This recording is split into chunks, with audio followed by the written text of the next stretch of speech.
If you're an independent artist and you're releasing music, chances are there are several things that you should be doing to make money from your music without even really having to think about it anymore that you are not doing at all. Did you know there are 7 types of royalties? Yeah, there are. And 4 out of those 7 types of royalties are royalties that you don't have to do anything extra to get. Hey, you guys, I'm Crystal Sherrill from Indie Artist School, and I'm here to talk to you about royalties. So let's talk about the first 4 that you could be collecting right now from the songs that you've already put out that you just need to register to collect, okay? The very first one is a performance royalty. A performance royalty is earned from the public performance of the song.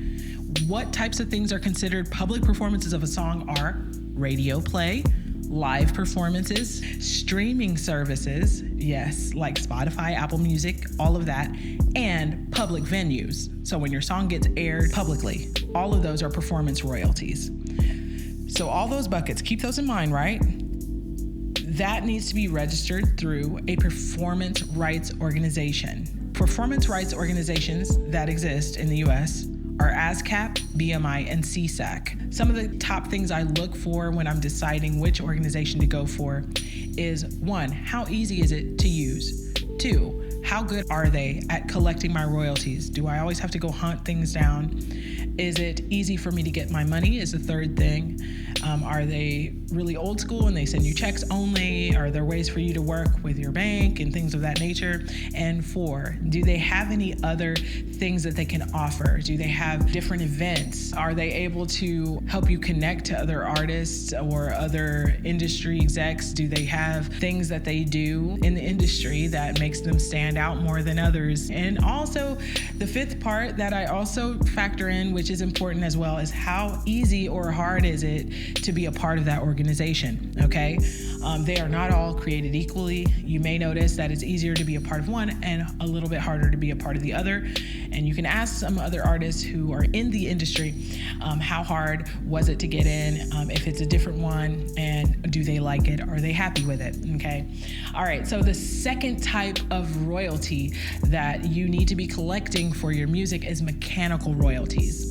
Mechanical royalties are earned from the reproduction of the song. So not the public performance, but the reproduction of the song. The reproduction of the song includes the physical sales. So if you have CDs or vinyl of the song, that would be considered a reproduction of the song.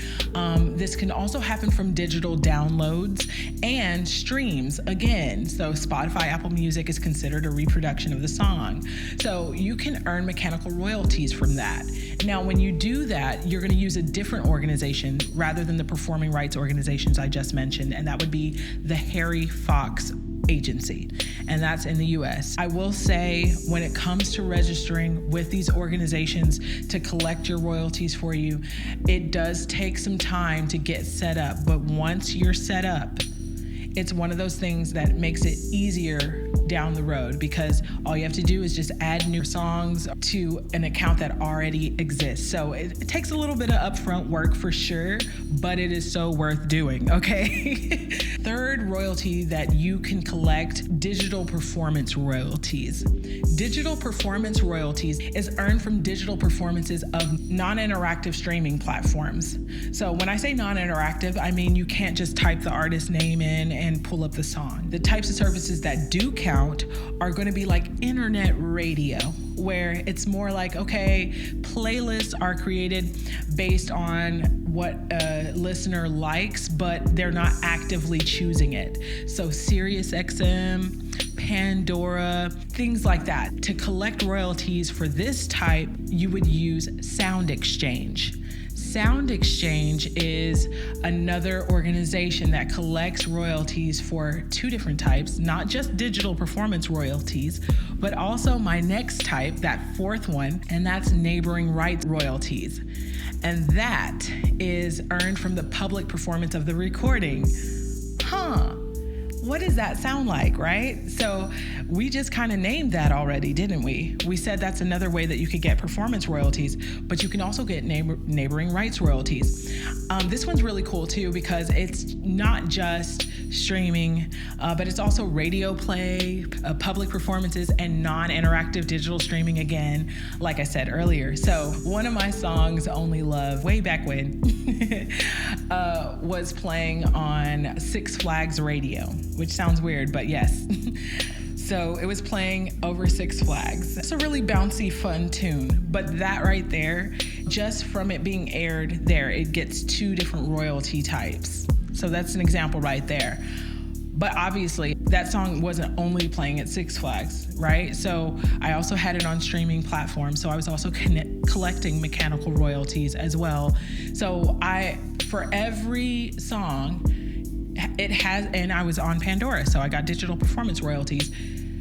You have the capability of getting your song to collect from 4 royalty types without really lifting a finger. Just distribute your song as it grows, right? You'll have a lot of different ways that you can collect royalties if you've already registered the song. So I would say the 5th simple one is Microsync royalties, because that is the social media platforms. So social media is pretty good about already automating a lot of this. So you may notice if you've released your song through a distribution aggregator, I know that sounds really formal, but I mean, if you've used something like TuneCore or DistroKid or CD Baby or something like that to release your music to the world, a lot of them have the ability for you to be able to say, yes, distribute it as many places as possible, and they even include social media platforms as an option.